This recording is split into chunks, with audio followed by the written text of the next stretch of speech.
Hi, I'm Lu. Welcome to my YouTube channel.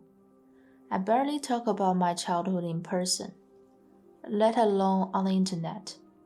But today I'm going to tell you something really important for me, and I think this will benefit you as well. Growing up, I was bombarded with mean words by my own relatives who were then adults already. They always said that I would not have a promising future because I had a flawed personality. As a little kid, I took their words seriously, and this ultimately led me into extreme unconfidence about myself, followed by anxiety and depression. Even though I was young at that time, I kind of knew that I was different from most of my peers. I liked to read by myself. I was always the quietest one in the room. I prefer sitting on the borderline of a crowd, and I didn't enjoy going to the mall or party at all. Any crowded attendance required was a place where I hated to go.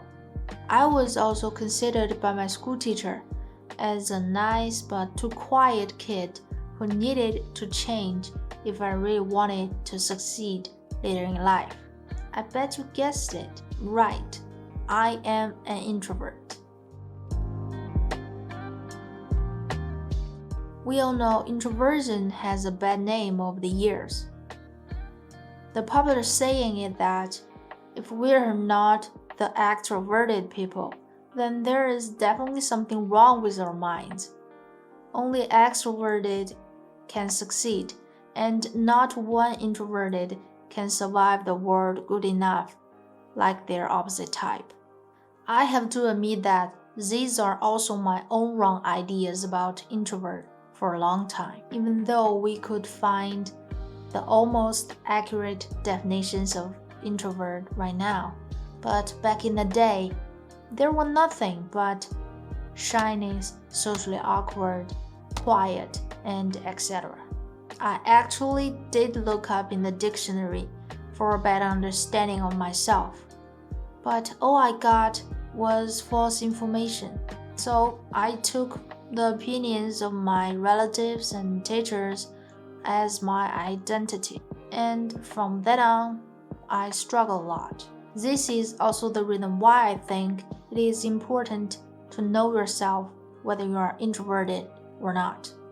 Because what you said unintentionally or what thoughts you had in your mind would influence the quality of lives, may it be yours or others. Introvert was defined as a person who prefers calm environments, limits social engagement, or embraces a greater than average preference for solitude, or a person characterized by concern primarily with his or her own thoughts and feelings. Simply put, introvert prefers environments that are not overstimulating. Even though being an introvert can be very good, but the world doesn't seem like this way. There are a lot of myths about introvert. One of the most misleading thoughts is that introvert equals shy, antisocial, and lacking interpersonal skills. But these characteristics don't really have anything to do with introversion at all. For me, there is no problem speaking in front of people, or speaking with people, or just like right now, speaking to a camera. Being shy and being introvert are not the same. Introverts may prefer the quiet, the stillness. Most of the time, they prefer working alone. They also prefer a one-to-one deep conversation rather than a group small talk. And this is different from being shy. Being shy means that you may be scared of being embarrassed, failing, social disapproval, or humiliation. Being introvert means that you just prefer not to be in overstimulating environments. We also often heard that you are either an introvert or an extrovert. Well, I can't agree with this. I tend to think introversion and extroversion are on the same spectrum but different ends. For example, I could be very extroverted when I'm doing the things that I really like, and be talkative with a person whom I think are really interesting. But most of all, I just enjoy more downtime with myself. I was never drawn to big groups. I only have a few friends which one hand can count. I don't like big events.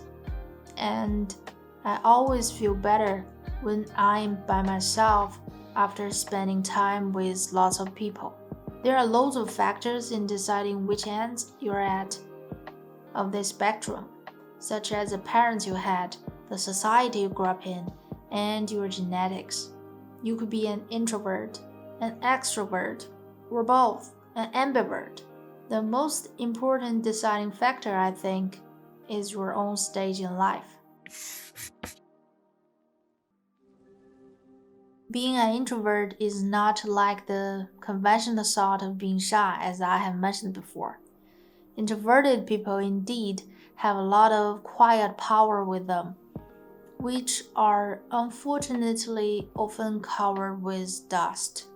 The low amount of stimulating environments provide them more time and space to think deep.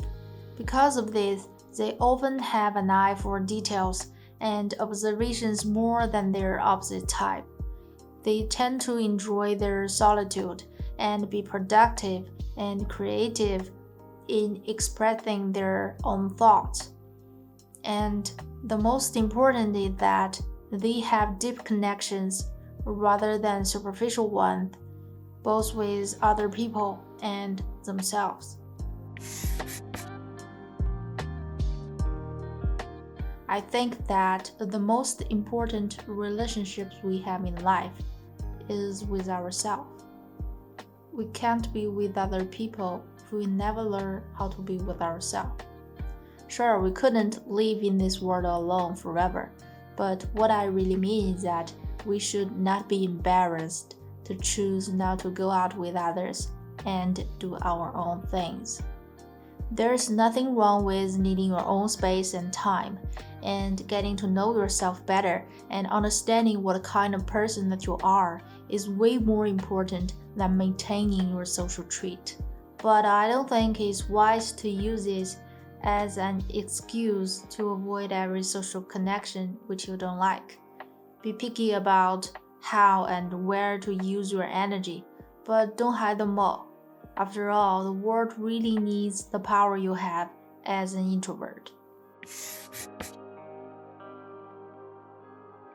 The biggest mistake an introvert can make is try to be an extrovert. If I could tell the younger me, I would say that never ever think of introversion as something to be cured. And it's also not something we need to fix, to solve, or to worry about. Everyone is different, and that difference is what makes us powerful, effective, and needed. And we owe nobody an apology for being who we are. These are just some of my thoughts about introversion, and I got a lot of insights from the book Quiet by Susan Cain, and it also changed the way I look at myself as an introvert. In her book, she quoted that, "In a gentle way, you can shake the world," which motivated me a lot. And if you really want to know more about it, I highly recommend you read it by yourself. I'll list its link down in the description box. If you find this video helpful, please leave a like and comment down below. Or if you think there are some improvements I can make, feel free to comment as well. Thank you for watching this, and we should be happy, healthy, and at peace.